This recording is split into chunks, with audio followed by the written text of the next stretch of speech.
Olá, bem-vindos ao Raízes do Comércio, um programa idealizado pela CDL Aracaju, com o intuito de contar histórias sobre o empreendedorismo em nossa cidade.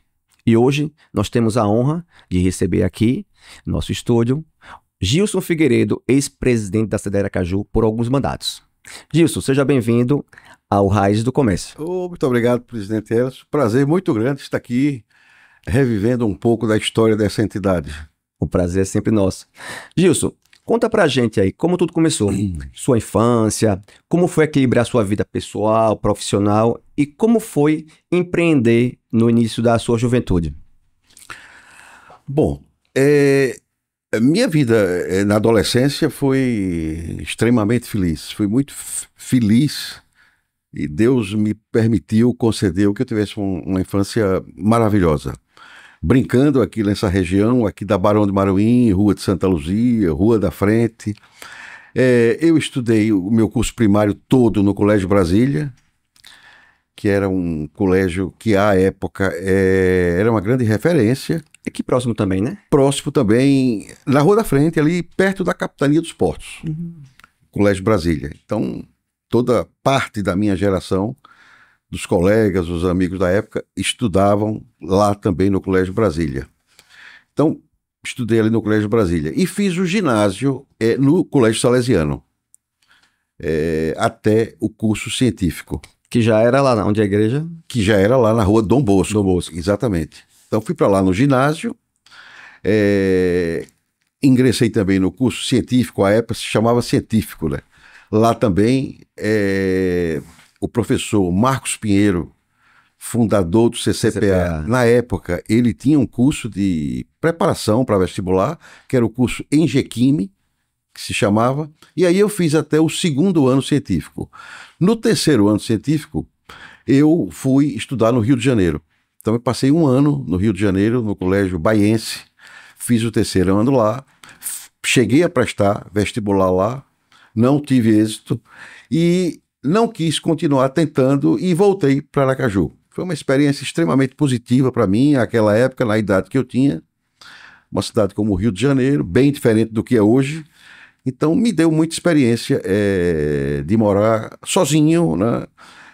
Tomando algumas decisões daquela época, inerentes à idade, ao dia a dia. Então, foi muito bom. E deveria ser mais difícil, né? Porque não tinha celular na época. Isso, exatamente. A comunicação era mais difícil. Muito mais difícil. Hoje o acompanhamento fica mais fácil por conta da tecnologia. Exato. Hoje a gente, em qualquer lugar do mundo, tá vizinho, né? Faz um vídeo, uma coisa desse tipo. Então, voltei para Aracaju, fiz vestibular aqui para engenharia química, passei aqui, comecei a cursar engenharia química aqui na Universidade Federal de Sergipe e cursei até o início do terceiro ano.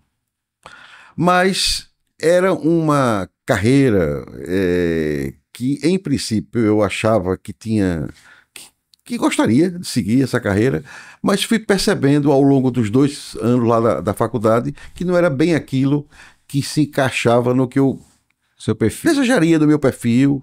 E aí eu fiz um outro vestibular, na época, já para a faculdade Tiradentes, à época era faculdade, hoje é universidade, né? E fiz para administração de empresas. E aí me encontrei nessa profissão, bem dentro do meu perfil, da minha maneira de ver as coisas. E aí cursei, me formei em administração de empresas e comecei a minha carreira, digamos, profissional. Antes de trabalhar na Ótica Santana, a Ótica Santana é uma empresa que já tem hoje 75 anos de fundação e atuação. Eu trabalhei durante 2 anos num Banco de Crédito Sergipense, ali na Rua de João Pessoa, que foi, digamos assim, o meu estágio para que eu pudesse aprender a trabalhar. Então foram 2 anos riquíssimos para mim, do ponto de vista de experiência. Esse banco fechou ou foi incorporado por outro banco? Foi incorporado pelo Banco Econômico, na época. Banco Econômico. Infelizmente. Eu digo infelizmente porque nós tínhamos, naquela época, 4 bancos locais, sergipanos. Banco de Crédito Sergipense, Banco da Produção e Comércio, Banco Dantas Freire, e tinha um outro que não me falha agora a memória. Eu digo infelizmente porque não conseguiram continuar no mercado pelas mudanças que ocorreram, e no caso aí o Credipense foi incorporado pelo Banco Econômico. Então foi uma escola para mim, o Banco Econômico. Na época, o senhor Ayrton Vasconcelos e o doutor Décio Garcês eram os diretores do banco, e eu tive um gerente, Joaquim, doutor Joaquim, que foi também um professor meu àquela época, de ver como é que trabalhava, o que se fazia, essas coisas. Então você teve uma história de realmente aprender fora de casa. Fora de casa, Né? exatamente. Teve que estudar fora, depois foi para outras empresas, para depois entrar na Ótica Santana. Entrar na ótica. Então, depois desses 2 anos, foi que eu comecei efetivamente a trabalhar na Ótica Santana. Qual foi o papel do seu pai nesse processo de construção da empresa, né? Como foi equilibrar sua vida pessoal, né, com a Ótica Santana, que é a ótica que todos nós sergipanos conhecemos, são várias lojas na cidade, no estado, e tem 75 anos, né? Meu pai foi crucial na minha formação profissional, porque meu pai foi o grande professor nosso no comércio. Uma pessoa que começou a trabalhar também muito cedo. Meu pai trabalhou na empresa que era a escola da época de todos os, digamos, os pretensos comerciantes, que era a Fonseca. Então meu pai trabalhou na Fonseca durante alguns anos. Depois ele foi trabalhar na Esso do Brasil, tornou-se gerente regional, foi transferido para Itabuna na época, passou 4 ou 5 anos em Itabuna, montando o escritório da Esso lá à época. Depois ele retornou a Aracaju, que foi quando ele adquiriu a Ótica Santana. A Ótica Santana já existia antes. Não foi fundado por ele. E aqui há um dado interessante. Por que se chama Ótica Santana? Já que o sobrenome de meu pai é Figueiredo. É que ela já existia. Ela foi fundada pelo senhor Arivaldo Santana. Foi o fundador da Ótica Santana, que era um empresário também do ramo de ótica. E a época que meu pai adquiriu, como era uma ótica naquela época que já tinha um certo nome na cidade, nós só tínhamos naquela época 3 óticas, isso lá, idos de 1960, 61, ele manteve o nome. Então é a razão porque que ficou Ótica Santana até hoje. Muito bacana saber disso, eu mesmo não sabia, né? E entender que naquela época, 1960, né, já haviam aquisições, né? Já havia processo de aquisições, né? Então você comprar... Hoje tem esse câmbio maior de comprar empresa. É uma coisa mais normal. É, né? Normal, né? Juntar, fazer fusão. É interessante, realmente. Né? E naquela época já existia isso, né? Nessa época. E seu pai foi um precursor disso. Na época, adquiriu uma ótica. Já tinha um nome, né? E eu acho que o mais difícil, né? É a gente conseguir manter por tantos anos. A gente sabe que o comércio, né? Normalmente as empresas têm início, meio e fim. Isso é natural. Pode demorar 1000 anos, pode demorar 100 anos, ou pode demorar, como a maioria das empresas, 2 anos, né? Normalmente uma empresa abre e fecha em 2 anos, infelizmente, por conta dos processos. Isso é muito interessante saber disso. Gilson, e você entrou para a CDL Aracaju, né? Como surgiu esse convite? Como foi essa ideia? Como foi esse desafio, né, de você assumir, né, a CDL Aracaju, que é uma instituição que eu acho que mais ou menos nessa época que foi criada, em 60 e pouco, né? 60. 60, né? 60. Nós temos 63 anos, não é isso? Exatamente, por aí. E então, como foi... Lógico que você não assumiu nessa época, né? Mas como foi que você foi convidado para participar desse desafio, né? Porque a gente sabe que é um desafio. Eu estou passando por isso hoje, sei que é um desafio enorme. Olha, foi interessante. A minha ligação com a CDL, ela vem desde que eu comecei a trabalhar, porque meu pai foi ex-presidente dessa entidade, né? Meu pai foi o 2º presidente. Primeiro foi o Vieto Teixeira, que infelizmente não está entre nós. Isso. E meu pai está vivo, né? Com 97 anos. E ele foi o 2º presidente dessa entidade. Então eu cresci no trabalho ouvindo falar de CDL. E participando. Reunião de CDL, almoço de CDL, meu pai era bastante ativo naquela época com um grupo de muitos empresários, lojistas daquela época. Então, abrindo um parêntese aqui, a CDL ela foi fundada inicialmente com aproximadamente 100 comerciantes da época, capitaneados por Alvia Teixeira, meu pai, que era um deles, seu José Barreto da Suprema, Sim. seu Humberto da Uteba, o Paulo Vasconcelos das lojas Diamante, que eu não sei se você alcançou, mas foi uma loja Alcancei. de eletrodoméstico. Radiante também, João. Radiante, depois da Diamante, Brilhante, Artson, todas as lojas de eletrodoméstico foram depois, essas foram depois das lojas Diamante, aqui. O Paulo Vasconcelos tem também uma particularidade, que foi um empresário sergipano que foi presidente da CNDL. Paulo Vasconcelos foi um dos presidentes daquela época da Confederação Nacional. Então acho que foi o único sergipano. O único sergipano. Que foi presidente da CNDL. Então um grande marco e um grande tento para o nosso comércio ter um empresário local que presidiu a nossa entidade maior. Que é a CNDL.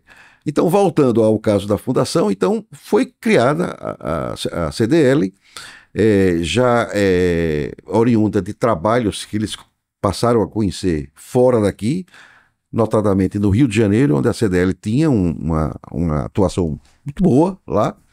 Então eu cresci ouvindo falar isso. CDL e Associação Comercial. A Associação Comercial, a mãe de todas as entidades, né, uma entidade centenária, e que todas as outras foram, de certa forma, oriundas de lá. Então, com o passar do tempo, eu passei também a participar de reuniões, a acompanhar o que a CDL fazia, o que não fazia, e, depois de todos esses anos, então, comecei a participar de diretorias, principalmente, e eu comecei aqui na diretoria de Zé Lima, que foi também das Lojas Brilhantes, ex-presidente, e de lá para cá fui participando de outras diretorias até que cheguei à presidência. E aí presidi essa entidade em 2 mandatos, na época. Foi uma época extremamente também feliz para todos nós, porque a CDL tinha, e tem ainda, né, mas uma participação muito grande nos movimentos que dissessem respeito ao varejo sergipano, Sim. Com um grupo de companheiros extremamente atuantes também, aquela época, e aqui principalmente seu pai, saudoso Gerson, seu Gerson do Bonfim. Gerson do Bonfim, fundador do Mistão. Fundador do Mistão, exatamente. E de muitas outras empresas também, né, que eu sei. E eu comecei a participar com o Gerson nas diretorias. Gerson, inclusive, eu tive a honra de ter sido meu tesoureiro na minha gestão. Então, Gerson, além de companheiro, também era um grande professor nosso. Uma pessoa extremamente experiente, também de uma vida de sucesso empresarial. Todos que conhecem Gerson sabem como foi o trabalho, o esforço, a dedicação para ele erguer o Mistão e transformar no que transformou. Exato. Então, eu fui muito agraciado com isso, com companheiros muito mais experientes do que eu, naquela época, e que me ensinaram muito. Então, essa foi a participação na época da presidência. Foi também uma experiência muito enriquecedora, foi muito honroso para mim ter tido a confiança dos companheiros à época para ocupar a presidência, e eu me identifico muito com a CDL, com a Associação Comercial, apesar de não participei de uma diretoria da Associação Comercial, mas é uma entidade também que nos inspira bastante. Sim, e merece todo respeito 120 e tantos anos. Em consideração de todos nós. Eu tive recentemente na posse lá de Maurício, eu olhava assim, né? Muita gente de idade. Aí vem as histórias, né, do passado, né? Vem à nossa mente. Acho que houve, assim... E aí, com a evolução das coisas... me referindo no caso especificamente de entidades, eu milito até hoje. Sim. Participo de forma mais ativa ou menos ativa, sempre que possível também, né? Sempre que possível, mas participo ainda, gosto de participar, acho que é importantíssimo esse engajamento E participo hoje da Federação do Comércio, Cine Lojas. presido o Cine Lojas, que é o sindicato dos lojistas, uma entidade também de quase 60 anos de fundada, que é uma entidade também muito importante do ponto de vista de negociação coletiva. Os acordos coletivos entre talvez o principal patrões e empregados. Objetivo hoje do sindicato, já que as demais tarefas inerentes ao nosso segmento, eu acho que são a cargo de CDL, de Associação Comercial, FEComércio, tem mais a ver com isso. É uma participação mais efetiva, inclusive. Mas continuo militando e acho que avançamos muito. Essas entidades, elas acompanharam a evolução do comércio, do varejo. As coisas mudaram muito, mudaram radicalmente. Algumas até, eu acho que não foi tão bom, mas é próprio do crescimento, do desenvolvimento. Do aprendizado. Exatamente. Aprendizado, vamos dizer assim. Gilcinho, eu chamo de Gilcinho. Gilson. Todos me chamam de Gilcinho. Gilcinho, Gilcinho, me conta uma coisa. Tem alguma coisa que você lembra, assim, que as pessoas não saibam na época da sua presidência? Alguma curiosidade, né? Alguma história de bastidor? Alguma coisa que as pessoas não saibam e que você possa contar aqui pra gente agora? Olha, foram muitas. Foram muitas. Na minha época, eu alcancei uma espécie de transição entre o comércio da época, o varejo, eu me refiro sempre ao varejo, loja, né, CDL, para o varejo que é hoje. Então, eu ainda tive a sorte de, na minha gestão, ter muitos comerciantes, lojistas locais, empresas locais, fundadores locais. Então, uma coisa que marcava muito, e que marcou muito minha gestão naquela época, eram as reuniões almoço que existiam. Sim. Então, nós fizemos, assim, seguindo o exemplo de outras gestões, inúmeros almoços. Aqui, inclusive, nessa sede, foi palco de vários deles. E a gente tinha almoços extremamente concorridos. Eram almoços de 80, 100, 120, 140 pessoas que vinham para aqui, pelo menos uma vez por mês, num almoço, discutir, debater assuntos do comércio. Isso me marcou muito. E a minha diretoria, como também marcou muito a CDL na discussão desses problemas inerentes ao comércio. Hoje é mais difícil isso, eu reconheço, porque houve uma mudança, como eu disse, radical.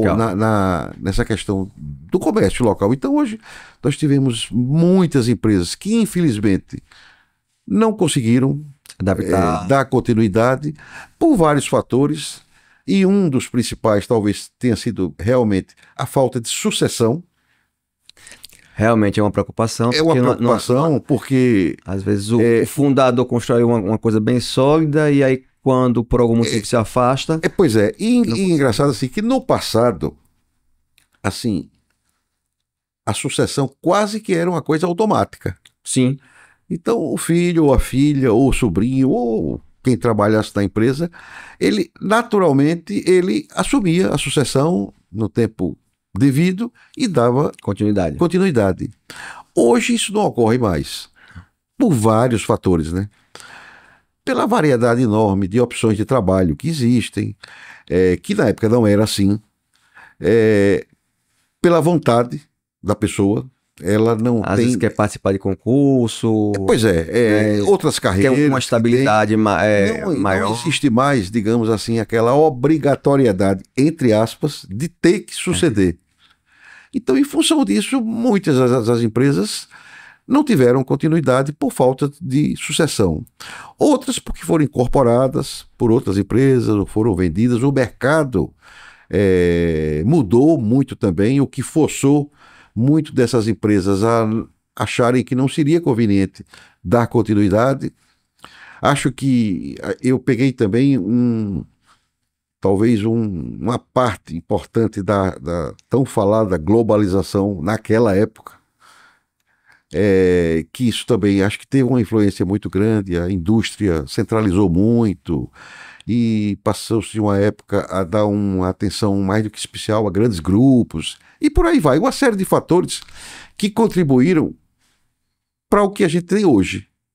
Sem falar nesse mundo digital, né? Né? E aí depois internet, compras online, aí foi realmente uma mudança muito grande. Hoje, sim, me conta uma coisa. Voltando ao assunto da participação dos comerciantes locais nos eventos, você acha que o comerciante hoje que tem a sua loja, né, uma loja mais nova, ele deveria participar mais ativamente, e você acha que isso possa ajudar não só a CDL, né, mas aquele grupo de pessoas, de empresários que estão trabalhando, que querem se fortalecer? Porque o que a gente percebe hoje é que às vezes a pessoa não quer se envolver porque acha que tem algum cunho político, mas a realidade não é essa. A realidade é a união para fazer a força, né? Se naquela época a união já fazia a força, hoje muito mais. Hoje o que acontece? Tem empresas de matéria de construção, de farmácia, que elas se unem, montam grupos para poder comprar mais, com melhor preço e ganhar competitividade.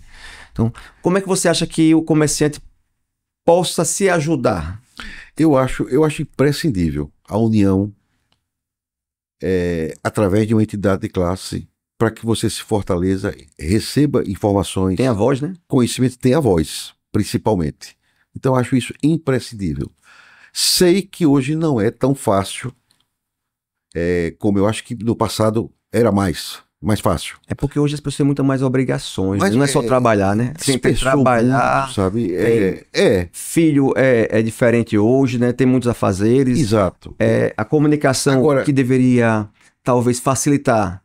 Você trabalha, em vez de trabalhar 8, 10 horas, está trabalhando 19 horas por dia, porque você acorda, já vai para o WhatsApp. Agora, você tocou um ponto aí interessantíssimo, que eu acho que isso também tem uma importância muito grande nisso, na parte política.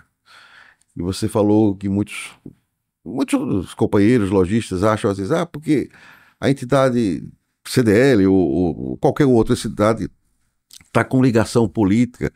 Eu concordo totalmente com isso. Acho que isso foi prejudicial. No momento em que a CDL estava... Porque o engajamento político partidário não pode ocorrer em nenhuma entidade. Não. Nenhuma entidade. E eu falo isso com muita tranquilidade, falo isso com muita clareza, porque eu participei num determinado momento deste erro. Certo. Eu assumo que errei também. Quando, numa época, inclusive na minha, nós tivemos uma participação como entidade partidária. Foi na época de Gama? Foi na época de Gama. É porque, para quem não sabe, Gama foi presidente da CDL de Aracaju. Isso, e saiu da presidência para ser prefeito de Aracaju. E não existe problema, né? Ele sair... Não, né? Absolutamente nenhum. Nenhum. O que eu falo do engajamento... É o envolvimento da CDL com a campanha dele. Isso, porque a entidade, ela tem que ser apolítica. Apartidária. Porque ela defende interesses de uma classe, de um segmento, e não de um partido. Exatamente. E isso, quando você traz para dentro da entidade, você prejudica. À época, a gente imaginava, eu estou falando na primeira pessoa, mas era a ideia da época da minha diretoria, e claro que todas as decisões e posições tomadas no passado tinham o aval dos companheiros. Mas você, quando partidariza uma entidade, você toma um lado e o outro. Entendeu? O outro que participa da sua entidade também. Então, não dá. Então, a CDL tem que ser política e não partidária. Exatamente. Ela tem que participar do movimento lojista, defendendo os interesses do lojista, independente do partido. Exatamente. Política, ela tem que ser sempre. Tem que participar das reuniões com a prefeitura, com o governo. Exatamente, é obrigação.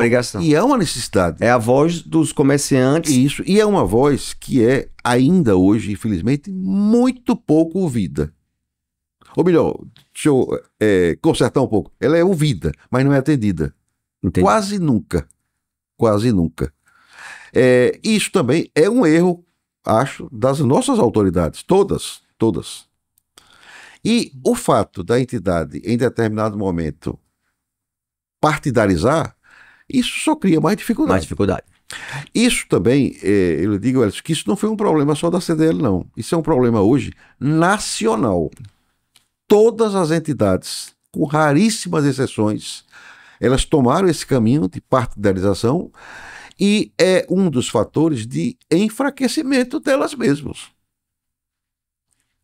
Então, acho que agora nós estamos experimentando, ainda devagarinho, o caminho de volta. Aconteceu isso em todas as entidades. Sim. Todas, inclusive as nacionais, aliás, principalmente das nacionais. Veio de cima, né?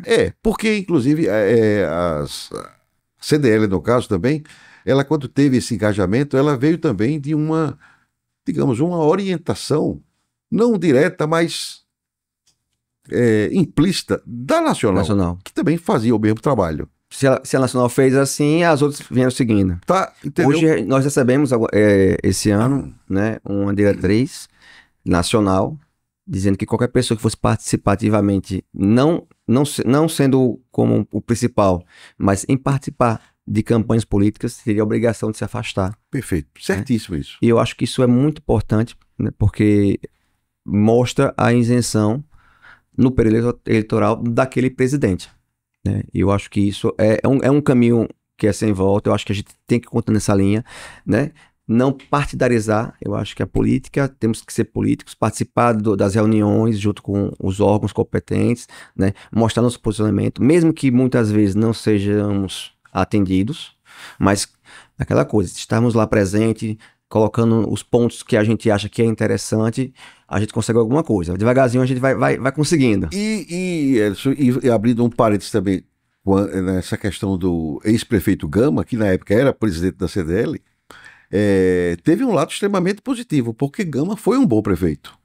Foi um ótimo prefeito. Ele deixou um legado muito importante para o comércio e talvez o mais marcante em relação à CDL foi a reforma do mercado. A reforma do mercado. Que foi o centro da cidade, ele deixou limpo. Limpo, né? Bem cuidado, A gente, modernizado. Deixar claro que nós não somos contra a ambulância, mas a gente é contra uma ambulância que está na porta de uma loja, exatamente. Você paga imposto, você paga IPTU, você paga energia. Isso foi um grande ponto positivo, talvez, que a própria CDL indiretamente tenha contribuído. Exato. Já que Gama foi presidente dessa entidade.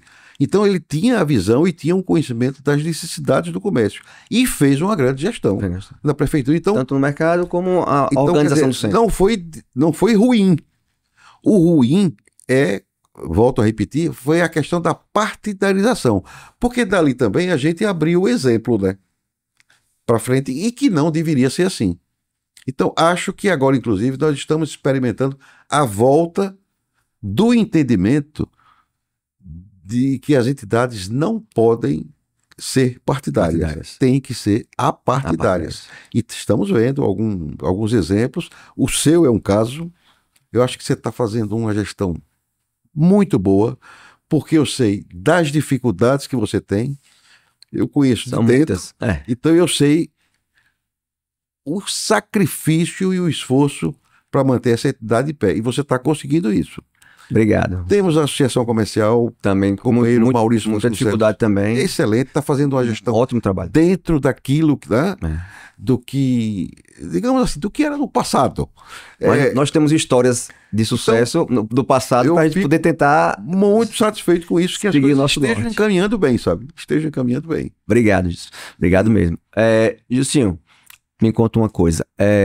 Se você pudesse voltar hoje no passado, né, conversar com você mesmo na sua gestão, qual conselho você daria? Tirando essa parte que você já falou que foi uma parte sobre a política partidária, né? Qual conselho você daria? O que é que eu posso escutar hoje de você para poder tentar ser mais assertivo?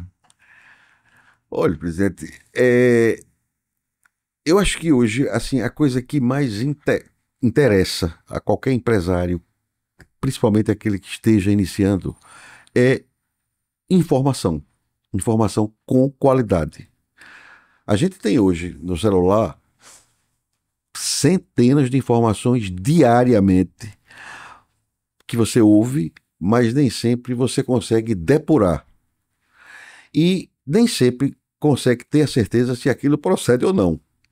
Então eu acho que a entidade hoje ela tem uma importância muito grande nessa área.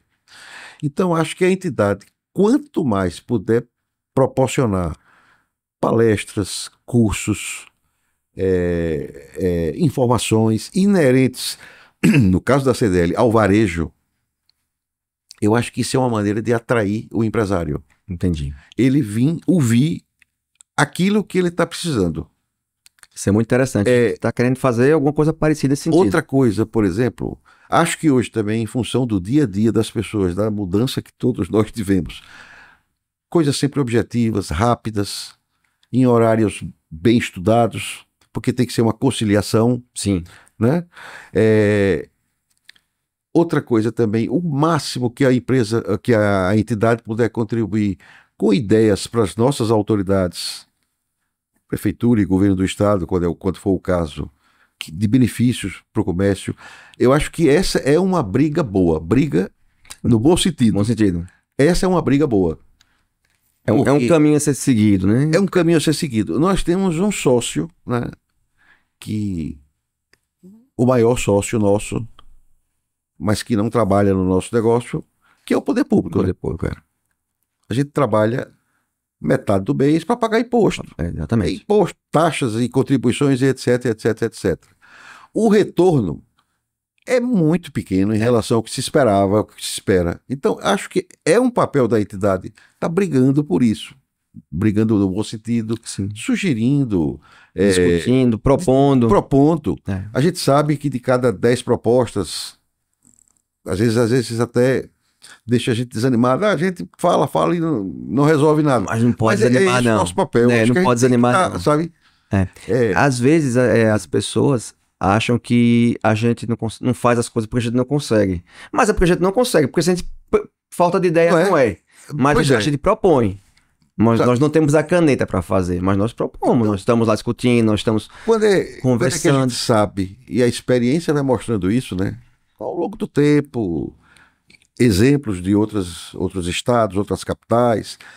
Quando é que vou falar empresa de uma forma geral, quando é que ela se sente beneficiada ou se sente acolhida pelo poder público?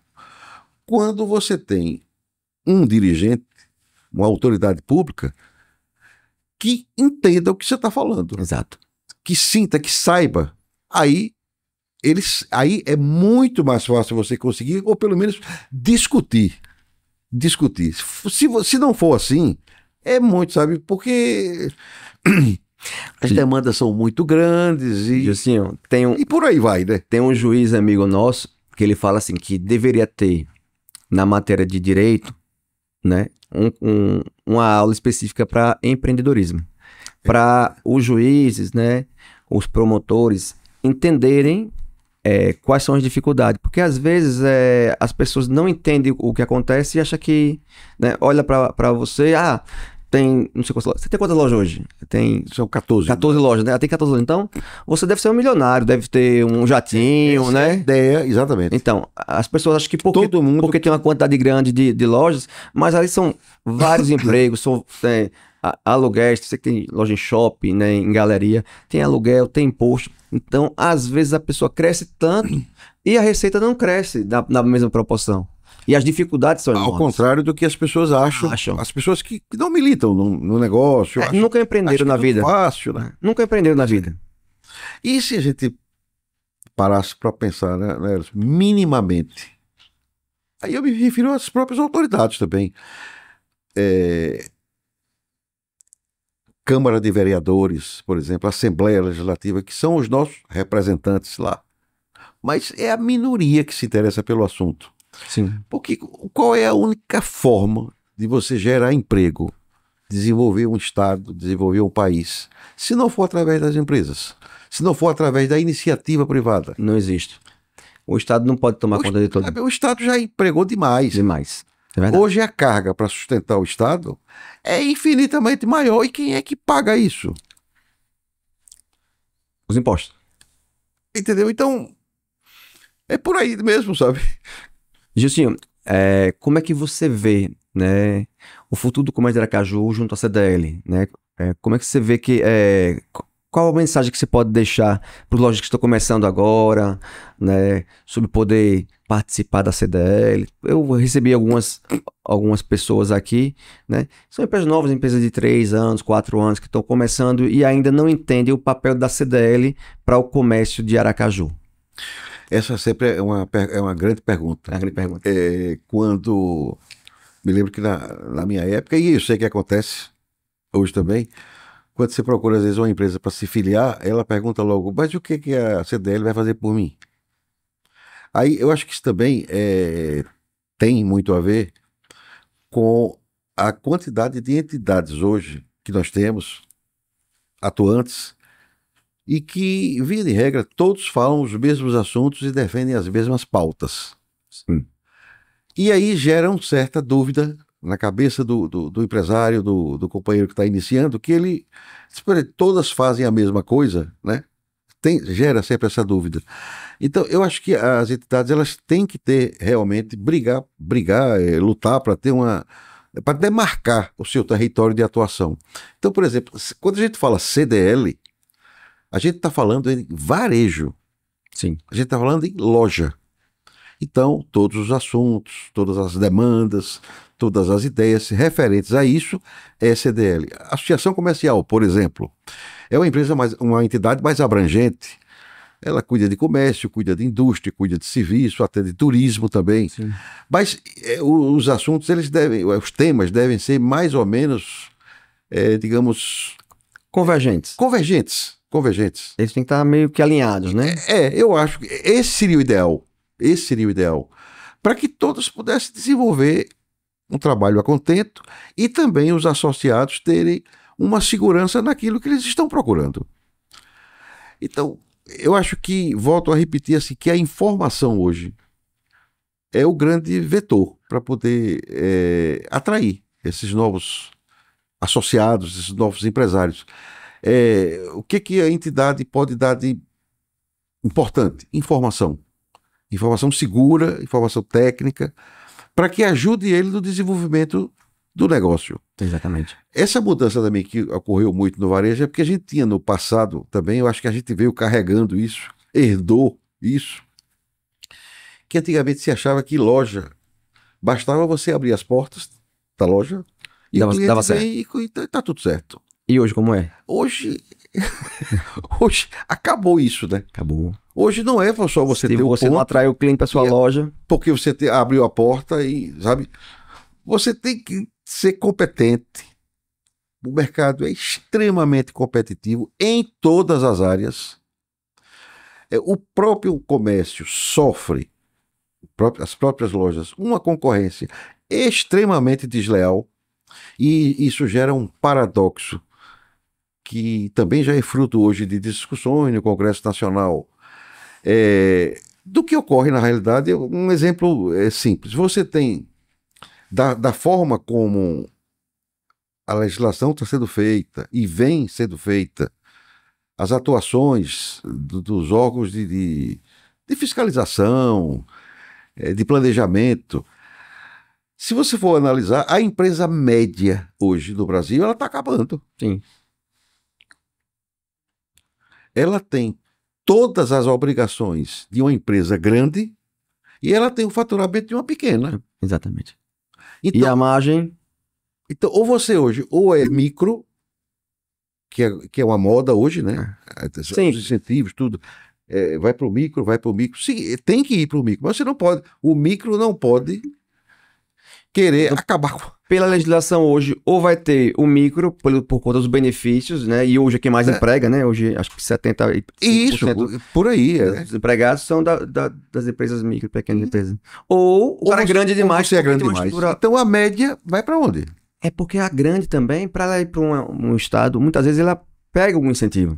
Então a grande pega um incentivo, o pequeno tem o simples e o médio fica naquela coisa, exato, entre a cruz e a espada. E às vezes também esses grupos grandes, e aí grupos internacionais, né? Sim. Fundos de investimento e tal, foi criando um certo monopólio de forma discreta.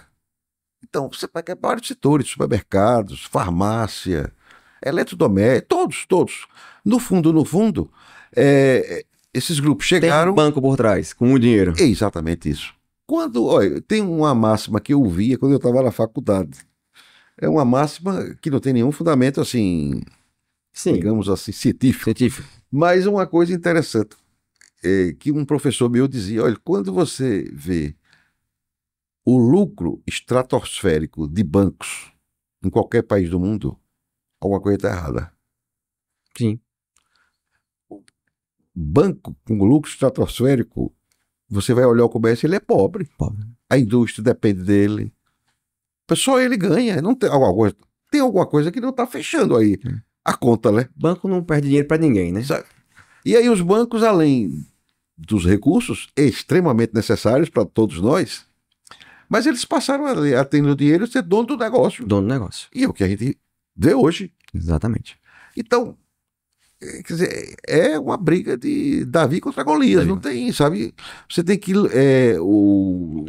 a luta hoje é para sobreviver. Crescer, vamos ver como é que vai ser. Mas é para sobreviver. Sabe? Então, em se manter já é uma grande... Já é uma grande vitória. É um grande feito. Já é uma grande vitória.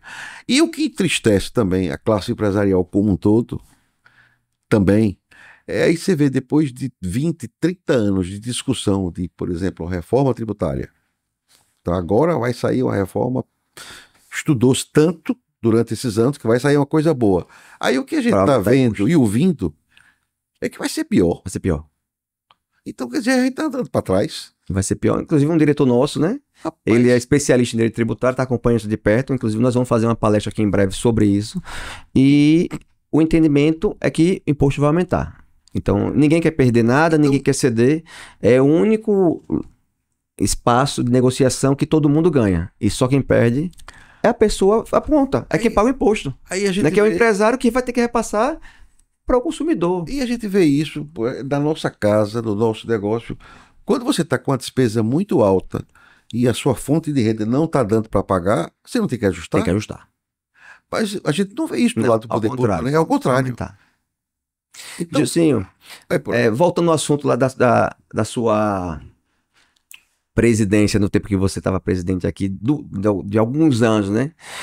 Na sua gestão, qual foi o projeto ou iniciativa que te deu mais orgulho, né? O que você fez, pô, isso aqui realmente me orgulho, eu me orgulho de ter feito isso aqui pela CDL. Olha, tivemos duas coisas marcantes na minha gestão, que eu considero que foi marcante. Primeiro, uma que você está em vias de realizar, que eu estou sabendo, extremamente oportuno, que é o Liquidaju. Sim. Na minha época, foi o primeiro Liquidaju da história em Sergipe. Um projeto não era capitaneado, mas assim, sugerido e incentivado pela CNDL, sim, naquela época, e que foi uma coisa realmente que foi marcante naquela época. Então nós fizemos o primeiro Liquidaju aqui, inclusive com as mesmas pessoas que estão lhe assessorando agora também, Bernardo, um grande, digamos... Ele faz em 26 cidades. Criador desse projeto, sabe? Foi uma coisa marcante pela participação que o comércio teve na época. Era uma coisa nova na época, uma novidade, então teve realmente uma participação muito grande. Eu acho que isso foi marcante na história da CDL e também do comércio. Isso me marcou muito como assim, uma ação da entidade em benefício do comércio. E a outra coisa, que aí eu diria o orgulho em função do desenvolvimento da entidade e da abrangência, foram a criação de novas CDLs. Sim. Que foi na época do presidente Caetano, que Tadeu Nascimento também na época, que começou-se a criação de CDLs no interior do estado. Então, entre o meu mandato, o de Max Andrade, Caetano, Tadeu, Caetano, Max Andrade e o meu, foram criadas em torno de 19 CDLs. Hoje nós temos 15. Hoje nós somos 15, né? Então foram criadas 19 CDLs. Então, muita coisa. Então, Isso foi um motivo de muito orgulho, porque assim, criou a federação também, né? e aí daí foi criada a federação, porque na época o estatuto é o mesmo ainda hoje, né? Você só podia ter uma federação criada a partir de 5 CDLs. Então foi criada A federação. a federação. O primeiro presidente da federação, acho que foi Caetano, Manuel Caetano da Silva. Acho que foi o primeiro presidente. Para as pessoas entenderem, tanto a federação como a CDL Aracaju e a CDLs, ela tem algumas cadeiras em determinados setores da vida pública. Sim. Então a gente ainda consegue ter uma voz a Isso, ser escutada, exatamente. porque a gente representa o comércio junto aos governos, né? Junto ao Isso. SEBRAE, junto ao governo do estado, Isso, exatamente. né? A gente da prefeitura, né? A gente faz parte da comissão do IPTU, do meio ambiente. Muito importante isso. Isso é muito importante porque a gente vai debater as situações da cidade, nesse caso da cidade de Aracaju, com a voz. A gente tem um voto, então a gente consegue ser escutado. Exato. E foi o fruto do trabalho de anos e anos e anos de todas as gestões que foram contribuindo para isso.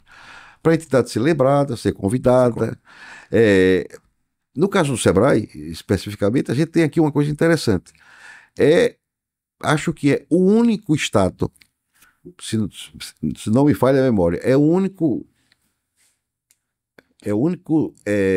estado em que a CDL e a federação da CDL têm assento do SEBRAE. Então são dois assentos. São 2 assentos. Acho que em nenhum outro estado isso ocorre. Você tem sempre a FCDL ou a CDL. Mas aqui nós temos 2. Isso é muito bom porque Isso foi um trabalho. Isso representa, né? Bom que isso fique registrado também, porque é muito, muito interessante isso.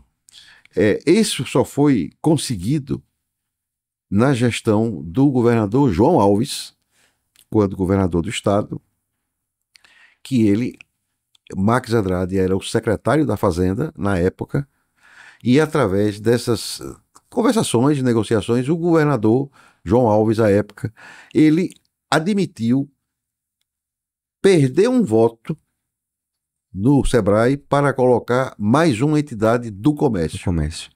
Porque ele abriu mão de um voto. Ele abriu mão de um voto que foi, à época, o voto se eu não me engano, da Codize. Ele trocou por uma entidade do comércio, porque ele entendia que as entidades empresariais quem tinham efetivamente de participar do processo do SEBRAE. Uma visão belíssima dele na época, e isso continua até realmente hoje. O SEBRAE tem muito a ver é muito ligado ao comércio. Tudo né? a ver com o comércio. E uma coisa importantíssima, que é bom que muitas pessoas não sabem disso, é que o SEBRAE é mantido e tem um orçamento bastante vultoso pelas empresas. Exato. Sai da folha de pagamento das empresas. O 5S, né? Exatamente. Então, o trabalho desenvolvido pelo SEBRAE tem que ser para as empresas, sim. As empresas de uma forma geral, né? Aí não só o comércio. Sim. Mas indústria, turismo também. São 5S, né? O 5S, é o Sistema S. Sistema S. Senac, SEBRAE. O SEBRAE não é Secretaria de Estado. Não. E nem deveria ser órgão partidário. Sim. Não deveria. Não deveria. Por quê? Porque ele vai trabalhar. Deveria representar. Notadamente a pequena e a média empresa, né? Sim. Aí, mais uma vez, né, as grandes empresas e as médias pagam na sua folha de pagamento valores consideráveis. Junto à folha de pagamento do Sistema S. Por isso que fica aquela que você falou no instante, né? Fica aquele negócio, ou eu fico aqui como pequena empresa para sair desse percentual, porque é um percentual alto da folha de pagamento, né? E não é baixo. Não é baixo. A contribuição é considerável. Então, a gente tem o SEBRAE, o Sistema S, por exemplo. Não é só o SEBRAE. O Sistema S, ele tem que desenvolver projetos e trabalhos em benefício das classes mesmo, que são quem as sustentam. E é o objetivo delas. Agora, presidente, eu queria fazer uma ressalva nessa questão da criação das CDLs, que nós tivemos 2 figuras, digamos assim, que foram fundamentais para a criação dessas CDLs, pelo desempenho, pela dedicação na época. Uma foi o secretário executivo da entidade, na época, Esdras Carvalho. Esdras tem um nome cravado da história do movimento logístico sergipano. Porque todas essas CDLs do interior teve à frente no trabalho de fundação, preparação de estatuto, criação do Esdras Carvalho. De montagem de um grupo, né? Porque você precisa montar. Não é só, eu vou criar uma CDL. Não era um trabalho fácil. Não, você tem que sabe? juntar empresários da cidade, né? Procurar capitanear uma pessoa que seja, né, esteja disponível, né? Exatamente. Explicar como funciona. O comércio da época, em Itabaiana, por exemplo, o que era uma CDL, como funcionava, etc, etc. Então, Esdras Carvalho... tem CDL mais pujante, né? Que mais, sim. Né? Mais ativa, faz grandes eventos. Outra grande figura proeminente deste todo esse processo é o nosso atual presidente da federação, Edivaldo Cunha. Seu Edivaldo. Edivaldo merece todas as homenagens do movimento logista, que juntamente com Esdras tiveram participação muito grande nessas CDLs criadas no interior. Todas as CDLs criadas teve a participação de Edivaldo na época, não como presidente, porque ele veio ser presidente recentemente. Mas desde aquela época, a dedicação de Edivaldo ao crescimento do movimento logista foi extremamente exemplar.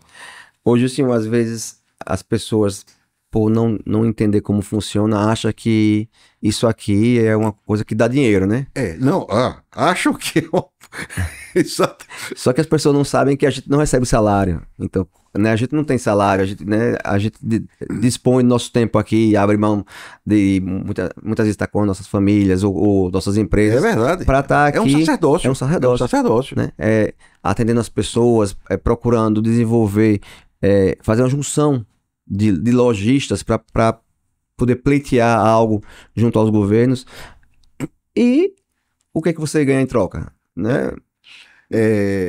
Reconhecimento pequeno em relação ao esforço trabalho que você faz e muita crítica.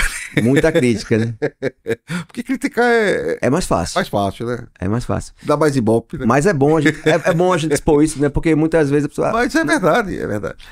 O que é que eu vou ganhar me associando a CDL? Né? Aí, o que que a gente vai ganhar, né? Eu sendo presidente, que você já foi, você sendo diretor hoje, né? Vindo para cá para reuniões, para discutir convenção coletiva, pois é, exatamente. Né? Organização do centro, que a gente sempre tem reuniões com o governador, com candidatos a governador e a prefeito, para discutir as pautas que a gente acha que convém a todos nós, né? Principalmente ao comércio e ao centro da cidade. E em grande parte também, às vezes, das críticas é por falta de conhecimento mesmo das pessoas. Elas acham que o CDL é uma coisa privada, de 5, 6 donos que fazem o que... Não é assim, sabe? As pessoas precisam doar tempo para participar. E ter a consciência de que se você não participa efetivamente, você não vai ser ouvido. Sim. Então a participação é importantíssima por isso. É como se fosse um condomínio. Né? Exatamente. Quem não vai para a reunião de condomínio com o síndico, o que voltar lá... Tá valendo, né? Tá valendo. Você não pode questionar depois, porque se você não foi lá, a mesma coisa é aqui. Se a gente monta um almoço, uma reunião para discutir uma pauta, quem não participou... Não tem. Teoricamente já né, tá com sentido, né? Porque o intuito disso é exatamente a pessoa contribuir, né? Exato. Com elogios e com críticas construtivas que levem a um resultado que seja o melhor possível para a maioria. Gilcinho, eu estava vendo, né, uma reportagem sobre a evolução do comércio, né? A gente sabe que hoje tem um problema muito grande, o comércio local tem um problema muito grande com relação às mega empresas, né, mega lojas que têm maior poder de compra, vendem com preços às vezes não mais baratos, mas muito competitivos, e o dinheiro sai daqui, sai da cidade, sai do município e vai para fora. Né? Eu costumo muito em entrevistas comentar sobre isso. Valorize o seu comércio local, valorize aquele amigo seu que ele tem uma loja, porque esse dinheiro Não é um dinheiro que vai embora. Vai circular Vai aqui, circular né? aqui, ele vai gerar emprego de gerente daqui, não vai vir um gerente de fora, não vai ver um executivo de fora, Exatamente. né? Isso vai circular aqui. Com relação ao comércio eletrônico, também dificulta muito. Antigamente, você acabou de dizer aqui que você abria uma loja, né? E a loja abria a porta e o cliente entrava. Eu lembro quando meu pai montou o Mistão, eu era bem novinho, e aí tava a gente arrumando as lojas. Lá em casa não tem esse negócio de 16 anos, não. A gente com 10 anos já trabalhava. Já trabalhava. Já tava trabalhando. Com 10 anos já tava dentro da loja, né? 8 anos, olha, meu filho, pega essa sala de tinta ali e vai colocando ali na prateleira e organiza por cor. E eu tinha que fazer. Não tinha isso. Eu lembro que a gente tava arrumando a loja, eu, meu irmão, minha irmã, meu pai, minha mãe, todo mundo arrumando a loja lá. A loja ainda era muito tímida. Aí levantamos uma porta para entrar mercadoria. Daqui a pouco chegou uma pessoa, oi, tudo bem e tal. Posso comprar uma tinta aqui? Não, pode. Então a gente começou a vender antes de inaugurar a Antes de loja, inaugurar a loja. né? É o que você falou, né? É isso aí. Você abria a porta e as pessoas iam comprar. Hoje a dificuldade é imensa, né? Tanto pela concorrência, pelo online. Então, o lojista não pode mais esperar que o cliente entre. Ele tem que convidar o cliente a entrar de maneira educada, de maneira inteligente, usando gatilhos, É isso aí. proporcionar benefícios, né? A gente vê muito hoje em restaurante, todo restaurante que tem que ter um espaço kids, alguma coisa que o pai consiga colocar suas crianças lá, os netinhos, os filhos, para poder atrair também. Então, nesse ponto, o que você acha, né, que o comércio local pode fazer, né, para atrair o cliente? Que bom, né, que veio a lei nova do imposto dos US$ 50, que estava prejudicando Sim, muito, sim. né? Ali foi uma mudança, né? Porque antigamente você comprava numa loja fora e tinha US$ 50, que era aquele percentual, mas era muito pequeno. Mas com esses marketplaces enormes aí, começou a ficar E você vê quanto inviável. tempo demorou para se tomar, para se chegar a uma, né? É. Porque, poxa, isso Eu costumava dizer o seguinte, né? Muita gente fica reclamando, não, vai ficar mais caro para o meu bolso, né? A pessoa está passando nele. A minha sugestão foi, veja, já que US$ 50 é permitido entrar no Brasil sem pagar imposto, então libere US$ 50 para o comerciante local não pagar imposto. É. Né? Pronto. Se é permitido lá fora você comprar pronto. US$ 50 e importar um produto, por que o comércio local não poderia vender US$ 50 e não pagar esse imposto também? Sim. Né? Por que só vale para até R$ 250 é zero de imposto. Por quê? O produto de R$ 250 ia virar 200, 180, porque quando fosse tirar o imposto todo, ia parar nisso. Então, o cliente ia poder comprar uma mercadoria mais barata, competitivo, e a grande vantagem, que você pode ir lá trocar, você tem com quem reclamar. Exatamente. Né? No online tem a garantia de devolver, mas quem vai devolver para a China? E é exatamente, e é o caso essa coisa de globalização e diferenças de legislações trabalhistas do mundo todo. Aí, por que aqui na China é mais barato fabricar? E essa série de coisas. Porque é uma coisa difícil de qualquer pessoa entender você fabricar um produto na China, transportar para aqui e ele ser tão mais barato. Tão mais barato. Então, ou lá tem uma mágica, ou aqui não sabem fazer. Porque, entendeu? É difícil entender, que é o que a gente vê atualmente, né? Essa coisa da compra online também, uma coisa hoje moderníssima tal, e quem não comércio, o negócio que não tiver online, Ave Maria, não sobrevive. É que as pessoas também não sabem, e a gente só tem conhecimento disso quando passa a ouvir o outro lado, e até por alguma experiência, a quantidade de devoluções que existe nas compras online, que isso não é falado. É muito. Só fala a parte do negócio, da venda, mas ninguém sabe a quantidade, a ponto de grandes plataformas fecharem no vermelho. É aquela coisa, né? Assim, eu só conto o meu lado positivo, né? O lado negativo, para que eu vou contar? Não é? Então isso é meio... É um sucesso em alguns setores, não tem como não ser, mas também tem muita coisa que não é falada nesse comércio online que não dá certo, sabe? Exato. Então, eu acho, o que é que a loja hoje física deve fazer? Eu acho, né? Qual é o grande diferencial hoje? É o atendimento. Atendimento. É a qualidade do atendimento, a preocupação que a gente tem que ter com o cliente. Não é preocupação de vender o produto, não. Esse é o nosso objetivo final. A preocupação hoje é de você estar servindo bem. É uma entrega, né? É uma entrega. Então, porque o restante ele vem por consequência. Exato. Mas é um desafio grande, a gente sabe que... Grande. Principalmente com relação ao centro da cidade, que a gente sabe que o centro tem algumas dificuldades, né? Muita gente na rua, é difícil de transitar, muito carrinho, Estacionamento. É um ambiente estressante, vamos dizer assim, né? Tem calor, Aracaju, para quem não sabe, não permite fazer estacionamento, prédio de estacionamento, né? Não é permitido nosso plano diretor, que isso é muito ruim, porque a gente poder ter um estacionamento difícil. É uma coisa interessante para se discutir, né? Por que não pode, né? Fizemos algumas discussões sobre isso aqui, e a ideia é alterar isso, a gente abrir mais corredores, não para ônibus, né? O ônibus vai ter a prioridade dele, mas corredores para veículos, para ter esses acessos a estacionamento, a gente tentar buscar um comércio mais limpo, mais organizado, e que as pessoas tenham vontade de ir para o centro, porque vai comprar, vai ter mais variedade, vai ter uma comodidade, vai ter onde estacionar, né? E vai conseguir fazer sua compra mais econômica até. Porque a gente sabe que o custo shopping hoje é um custo muito alto que é repassado para o consumidor.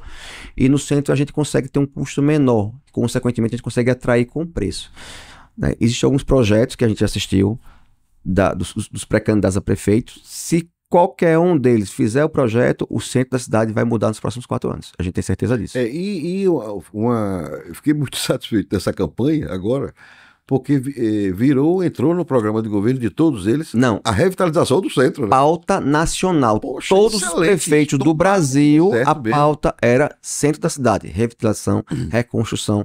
Tem alguns casos de sucesso já interessantes, né? Nós temos Niterói, acho que Campo Grande também. São alguns casos, né? Recife também tem um tempo, já tem um porto digital, inaugurou um hotel agora. Está começando São um projeto grande também nisso. São Paulo é uma coisa mais macro, né? Rio de Janeiro não deu certo, a cidade, né?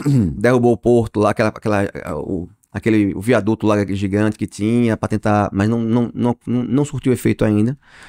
Mas pauta nacional de todos os prefeitos, revitalização do centro da cidade. Se qualquer um dos candidatos que se candidatar esse ano se eleger e cumprir a promessa, o centro da cidade vai mudar.